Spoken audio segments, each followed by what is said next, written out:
mengatasi perpecahan yang terjadi, yaitu di suatu lembaga, gereja, organisasi, dan negara. Sama seperti salah satu contoh yang terjadi dalam negara kita, yaitu perpecahan negara yang terjadi yaitu di negara NKRI.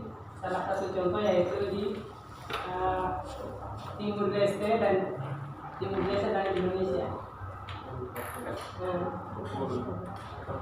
Dalam situasi yang demikian, rakyat membutuhkan pemimpin yang bijak dalam mengatasi perpecahan yang terjadi di masa ini. Berdasarkan contoh di atas, maka ada beberapa pertanyaan yang muncul, yaitu apa peran pemimpin dalam mengatasi perpecahan dalam gereja, apa akar perpecahan dalam gereja, bagaimana mengatasi perpecahan dalam gereja. Yang pertama, yaitu peran pemimpin dalam mengatasi perpecahan dalam gereja. Itu peran dalam gereja adalah pergerakan persetujuan perdamaian, sedangkan perpecahan adalah terbagi beberapa kelompok atau golongan menurut jenisnya. Pecah semua telur, itu artinya jatuh berhamburan. Mengatasi adalah menguasai keadaan untuk persoalan itu, diperlukan kebijaksanaan para petugas. Peran pemimpin secara umum mengatasi perpecahan dalam gereja adalah menangani persoalan tersebut dengan bijak dan mengambil keputusan dan pembelaan kebenaran yang ortodoks supaya tidak terjadi konflik dalam suatu gereja, dan memberikan pengaruh yang baik. Nah, Mironus dalam bukunya mengatakan bahwa pengaruh yang baik dari para warga negara yang saling menyebabkan sebuah kota akan makmur, tetapi kejahatan akhlak dari orang fasik mendorongnya ke arah kemerosotan. Orang yang berhikmat akan mengambil keputusan yang bijak. Dengan tindakan yang bijak akan mengatasi perpecahan yang terjadi dalam gereja. Sesungguhnya orang yang berhikmat adalah dipakai Tuhan untuk mengatasi perpecahan yang terjadi dalam gereja. Hikmat yang diberikan oleh Tuhan pasti hikmat yang benar, yaitu berasal darinya. Yang kedua, faktor perpecahan dalam gereja, yaitu kita belajar dari gereja ke sejarah gereja, yaitu yang pertama istilah bidat. Istilah bidat saya ambil dari diktat sejarah gereja. Istilah bidat atau bidat dalam perbendaharaan kosakata Indonesia sebenarnya diadopsi dari bahasa Arab yang dipakai untuk menunjuk suatu ajaran atau aliran yang menyimpang dari ajaran resmi. Ensiklopedi umum menjelaskan istilah bidat sebagai penemuan baru yang menyimpang dari apa yang bisa dilakukan berdasarkan ketentuan sebelumnya. Terus menurut Berkov dan Englaat, bidat inzal dari sejarah adalah persekutuan Kristen yang kecil yang dengan sengaja memisahkan diri dari gereja besar dan ajarannya menekankan iman Kristen secara berat sebelah, sehingga teologinya dan praktek kesalehannya pada umumnya membengkokkan berita Injil. Menurut Kamus Besar Bahasa Indonesia, mengartikan bidat itu perbuatan yang dikerjakan tidak menurut contoh-contoh yang sudah ditetapkan, termasuk menambah atau mengurangi ketetapan.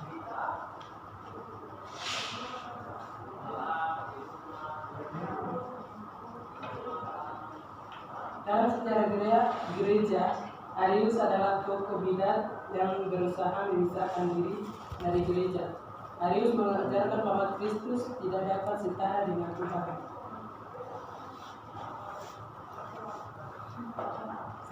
Karena ada masa di mana ia belum ada, dan karena itu dia adalah makhluk yang diciptakan oleh Tuhan. Sudah lama ada warna gnostik yang kuat di Mesir, di mana Alexander dan Athanasius Arius berasal. Injil gnostik yaitu Injil Thomas dan Injil Judas, ini adalah ajaran yang menyimpang.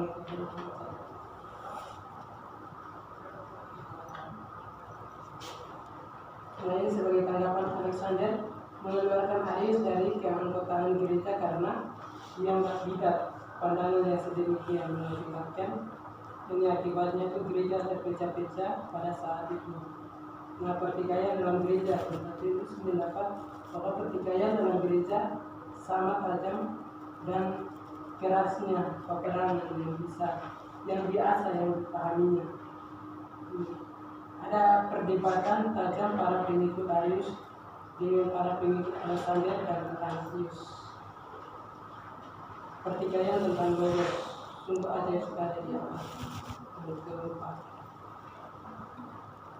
Yang kedua yaitu karena jabatan.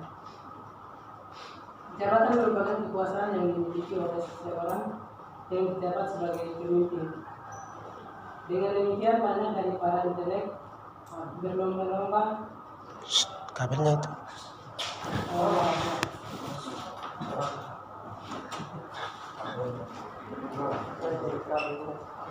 Akibat dari perjuangan itu maka kaisar menjadi korban dan mengalami keruntuhan sesudah kematian kaisar.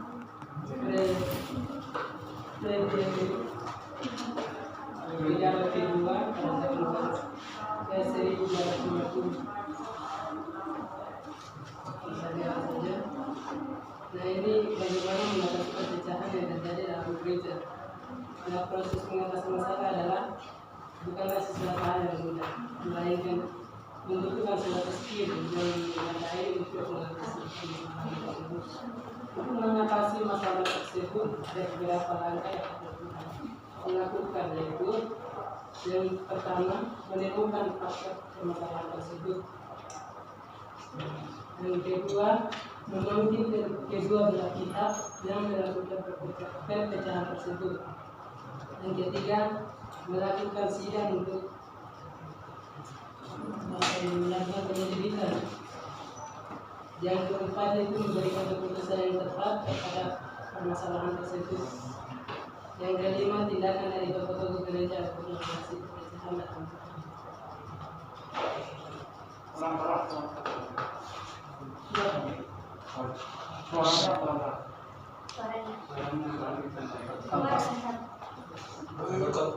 Nah, ini tokoh-tokoh gereja merupakan bentuk pertahanan gereja yang sampai saat ini gereja masih ada.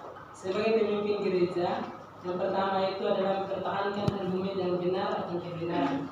Dengan demikian ada beberapa tokoh yang menjadi pejuang akan kebenaran, yaitu yang pertama contohnya yaitu Alexander, Constantinus, Athanasius, Theodosius Agung, yaitu. Kemudian apa yang harus dilakukan oleh gereja pada masa kini? Perpecahan dalam gereja,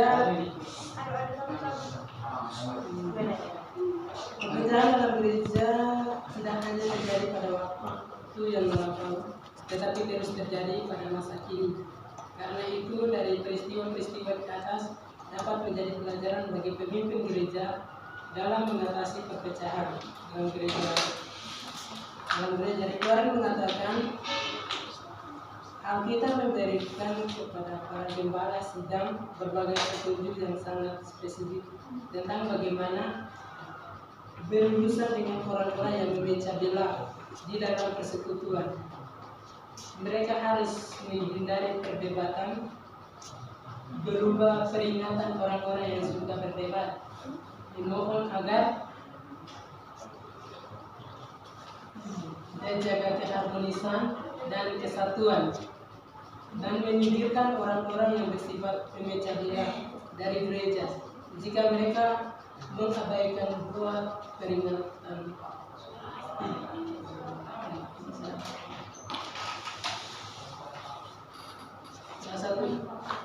Salah satu nilai yang esensial yang telah terus-menerus terjadi dalam ukur dari tokoh-tokoh yang terkemuka dalam sejarah gereja adalah karakter. karakter memikirkan makna kata integritas bagi pemimpin gereja pada masa kini merupakan kata yang membawa bersama, mempersatukan semua menjadi satu. Yesus ingin membentuk kita pribadi. Kesimpulannya sedikit. Jadi dari pemimpin yang menentukan dalam perpecahan terjadi dalam gereja tersebut. Dalam perpecahan yang demikian, sebaiknya pemimpin yang mempunyai skill dan fitur untuk menangani permasalahan tersebut. Ya?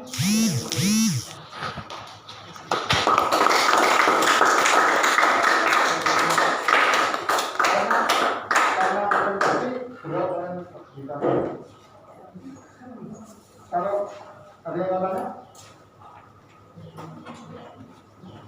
Ada yang tanya? Karena presentasi kan bisa kita. Bisa Bu, berapa lama bikinnya? Berapa lama bikinnya? Itu harga minggu. 2 minggu. Ya. Kamu bikinnya berapa lama? Satu hari ya. Hah? Nah, beda kan? Ini 2 minggu. Kamu bikinnya berapa lama? 1 bulan.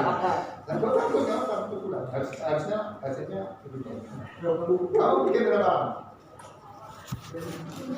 Hah? 1 minggu. Berapa lama? 2 minggu. 2 minggu. Berapa lama? 2 hari. Hah? 2 hari. Tuhan, nggak akan. Nah, jadi